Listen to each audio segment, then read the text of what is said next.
Let's start with Nashville and just the keys to beating this tough team. Yeah, I think the start for us, last time we were in here, we didn't have a good game.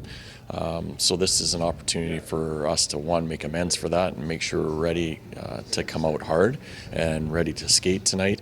And two, this is a team that we have to find a way to chase down. They're in a spot that we would like to be in, and these games are really important for us.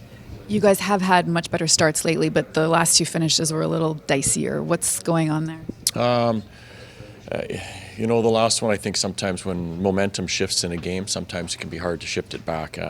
Ideally, you'd like your guys to step up in those moments and change it collectively. Last game in Minnesota, we had to rely on Jacob a little bit too much for sure. But I think the big thing is to take a breath and settle yourselves down and push back right away. And in Minnesota, I didn't feel like we did that until after that final timeout where we started to play again and get on our toes. And that's really the approach we have to take here.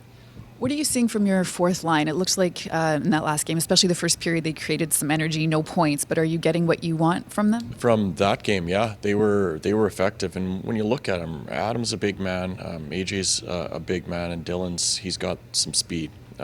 So they should be able to keep teams in their own zone by the way they can work and how hard they can be on pucks. And they all have a skill set, too, that allows them to generate. So that was a good night for them, and we'd like to see that continue because it allows us to use certain guys a little bit less up front if that line is going the way they did in Minnesota. Are you seeing Huberto's been rewarded with some points, and obviously the goal?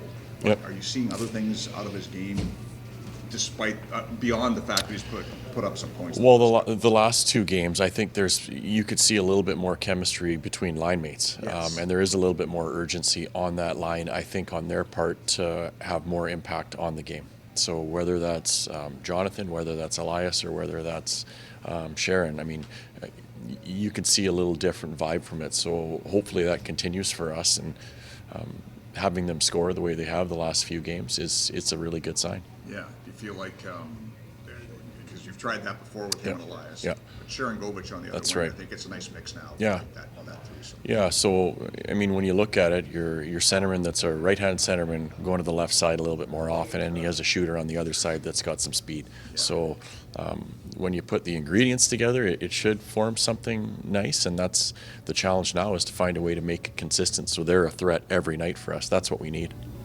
Oliver Shillington, just I apologize if it was asked, just the idea of him with his conditioning stint. I imagine you kind of temper any expectations, but the idea of support and encouragement with the idea of maybe getting a defenseman that you know could potentially one day make an impact in your lineup. Oh, sure. It's a huge step for him and us. I mean, he's done a really good job of working on himself, and I think our organization has done a great job of providing him with all the tools necessary to try to help him get back. So this is the next step for him. So he's going to get an opportunity to get into some team practices, and we're fully expecting that's going to go well for him. That's our hope and belief, and then we'll continue to progress as we move along. This is a positive step for him for sure.